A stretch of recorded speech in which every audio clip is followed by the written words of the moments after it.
ठीक आहे, आपण जेएसपी प्रोजेक्ट बघतोय आता. थर्ड इयर बीसीएस ला बीसीए ला तुम्हाला प्रोजेक्ट आहेत. तुम्हाला ऑप्शन्स आहेत, आयदर पीएचसी मध्ये डेव्हलप करायचे किंवा जेएससी मध्ये डेव्हलप करायचं. आता प्रोजेक्ट डेव्हलप करत असताना फक्त दोनच टेक्नॉलॉजी मध्ये काही प्रोजेक्ट होत नाहीत, आयदर पीएचसी मध्ये किंवा जेएससी मध्ये. तर आपल्याला त्याच्यामध्ये खूप साऱ्या गोष्टी असतात.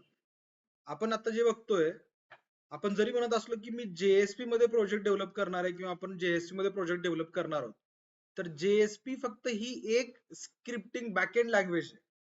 हा, आपल्याला जीयूआय जो डिझाईन करायचा आहे त्याला आपण म्हणतो फ्रंट एंड, है ना, फ्रंट एंड टेक्नॉलॉजीज. त्या फ्रंट एंड मध्ये आपण HTML यूज करणार आहोत, त्यानंतर CSS यूज करणार आहोत, बुटस्ट्रॅप चे कोड डायरेक्ट कॉपी पेस्ट करणार बुटस्ट्रॅप फ्रेमवर्क वरनं, बुटस्ट्रॅप यूज करणार आहोत. त्यानंतर जावा स्क्रिप्ट यूज करणार आहोत आपल्याला डायनॅमिक काही फंक्शनॅलिटी ऍड करायची असेल तर, आणि jQuery यूज करणार आहोत आपण आपले व्हॅलिडेशन साठी. हा, म्हणजे मोबाईल नंबर व्हॅलिड आहे का नाही, पॅन व्हॅलिड आहे का नाही, है ना, त्यानंतर ईमेल ऍड्रेस व्हॅलिड आहे का नाही, व्हॅलिडेशन साठी आपण jQuery यूज करणार. आता इथे जेएसपी कुठंच नाही आलं बरं का. फ्रंट एंड डिझायनिंग मध्ये आपण एवढ्या टेक्नॉलॉजीज यूज करणार आहोत. त्याच्यानंतर आपण बॅकएंड साठी, बॅकएंड मध्ये आपण यूज करणार आहोत जेएसपी, आणि जर शक्य झालं तर सवलेट पण आपण यूज करणार आहोत. सवलेट क्लासेस पण आपण लिहिणार आहोत, जेएसपी आणि सवलेट. त्याच्यानंतर आपण डेटाबेस जो आहे तो डेटाबेस सध्याला मी यूज करणार इथे MySQL, पण नंतर मी तुम्हाला MySQLच इंटिग्रेशन आपण मायग्रेशन कसं करणार पोस्टग्रेसला ते दाखवणार. एवढ्या टेक्नॉलॉजीज म्हणजे म्हणतो आपण डेव्हलपमेंट स्टॅक, हा स्टॅक आपण यूज करतोय बरोबर. आता आपण जी डेव्हलपमेंट साठी एन्व्हायरमेंट यूज करणार आहोत, डेव्हलपमेंट एन्व्हायरमेंट, त्या एन्व्हायरमेंट मध्ये मी यूज करतो इक्लिप्स.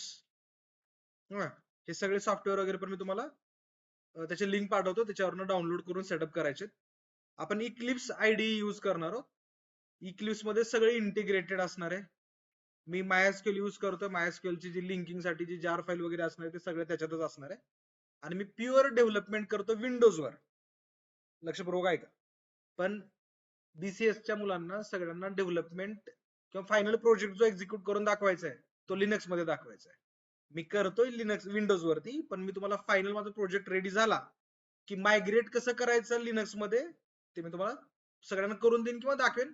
त्याच्यानंतर तुम्ही ते इझिली करू शकता. फक्त आपण ज्या क्वेरीज क्रिएट करतो MySQL च्या इथे, त्या फक्त सगळ्या क्वेरीज टाईप करून नोटपॅड मध्ये ठेवून द्यायच्या.